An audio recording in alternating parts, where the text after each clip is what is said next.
Assalamualaikum warahmatullahi wabarakatuh. Good morning students, how are you today? I hope all of you doing well. Saya harap kalian baik-baik saja. Okay, let me introduce myself. My name is Anisatul Fadila. You can call me Miss Ninis. I'm from University of Muhammadiyah Gresik. Dan pada kali ini saya akan mengajar bahasa Inggris di kelas kalian. Dan materi pada pagi ini adalah simple present tense. Okay, keep on watching. Bye-bye. Okay, let's learn about simple present tense with Miss Ninis. Okay, this is my profile. My name is Anisatul Fadila. You can call me Miss Ninis. I'm from University of Muhammadiyah Gresik. I'm 21 years old and I live in Gresik City. Okay, kita mulai membahas tentang simple present tense. Apakah definisi simple present tense? Apa pengertiannya? Oke. Simple present tense adalah bentuk kata kerja yang digunakan untuk menyatakan fakta, kebiasaan, dan situasi permanen. Seperti apa, Miss, contohnya yang lebih spesifik? Oke. Penggunaan simple present tense. Yang pertama, digunakan untuk menyatakan rutinitas sehari-hari. Contohnya seperti pada kalimat I wake up at 5 a.m. in the morning. Saya bangun jam 5 pada pagi hari. Contoh yang kedua, my father goes to the office every day. Ayah saya pergi ke kantor setiap hari. Penggunaan simple present tense yang kedua adalah untuk menunjukkan fakta atau pernyataan umum. Contohnya seperti the President of Indonesia is Joko Widodo. Presiden Indonesia adalah Joko Widodo. Contoh yang kedua adalah Jakarta is the capital city of Indonesia. Jakarta adalah ibu kota Indonesia. Contoh yang ketiga, penggunaan simple present tense yaitu digunakan untuk menunjukkan situasi permanen. Contohnya, I live in Gresik. Saya tinggal di Gresik. Yang kedua adalah my sister works in a school. Saudara perempuan saya bekerja di sekolah. Oke. Selanjutnya, ada 3 macam bentuk simple present tense.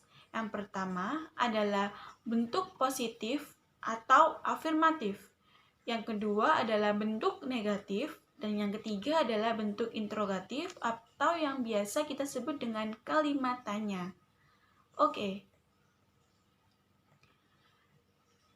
Yang pertama, saya akan menjelaskan tentang afirmatif atau kalimat positif. Di sini rumus simple present tense yang berbentuk positif adalah subject plus verb 1. Contoh kalimatnya, I go to school, dan contoh yang kedua, he goes to school. Bisa kita lihat bahwa dua kalimat ini hampir memiliki persamaan. Hanya karena go pada kalimat pertama tidak menggunakan is dan go yang pada kalimat kedua menggunakan is. Mengapa demikian? Karena subjek pada kalimat pertama menggunakan I. Maka, jika ada kalimat yang menggunakan subjek I, you, they, we, maka verbnya adalah tetap, tidak menggunakan s maupun is. Sedangkan pada kalimat yang kedua, subjeknya adalah he, maka verbnya atau kata kerjanya ditambah dengan is maupun s. Karena itu adalah go, maka he goes to school. Oke. Yang kedua adalah kalimat negatif. Rumusnya adalah subject plus do atau does plus not. Karena ini negatif, jadi ada do, does, dan not-nya. Contoh kalimatnya adalah I don't go to school dan he doesn't go to school. Bisa kita lihat pada kalimat pertama, I don't go to school. Mengapa don't? Karena subjeknya adalah I. Jika subjeknya I, you, they, we, maka menggunakan do. Jika subjeknya she, he, it, maka menggunakan does.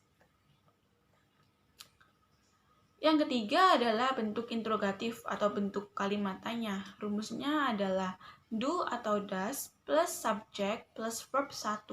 Contoh kalimatnya adalah do you go to school dan does he go to school? Mengapa, Miss? Yang kalimat pertama menggunakan do you? Ya karena subjeknya adalah you. Yang I tadi kalau dirubah menjadi interrogatif menjadi you. Sedangkan yang do diletakkan pada awal kalimat. Sedangkan yang kedua adalah does he go to school? Mengapa menggunakan does? Karena subjeknya adalah he, maka does he. Sedangkan verbnya mengapa tidak menggunakan is? Karena sebelumnya pada negatif menggunakan is. Karena sudah ada does, maka tidak perlu untuk menambahkan is maupun s setelah subjek. Oke, kita beralih pada contoh soal. Yang pertama ada kalimat Mr. Nick drinks coffee every morning. Bagaimana jika dirubah menjadi bentuk negatif dan interrogatif? Jawaban yang benar adalah Mr. Nick doesn't drink coffee every morning. Ini adalah jawaban untuk kalimat negatif. Mengapa menggunakan does? Karena Mr. Nick adalah he. Sedangkan drinks, mengapa berubah menjadi drink? Karena sudah ada does-nya, jadi tidak perlu untuk menambahkan s pada drink. Sedangkan yang ketiga adalah kalimat interrogatif yang does-nya maju ke awal lalu diikuti dengan subjek Mr. Nick drink tetap menjadi drink ya, coffee every morning, seperti itu. Oke, students, I think enough. Saya kira cukup penjelasan saya tentang simple present tense. Thank you for your nice attention. Wassalamualaikum warahmatullahi wabarakatuh. Bye.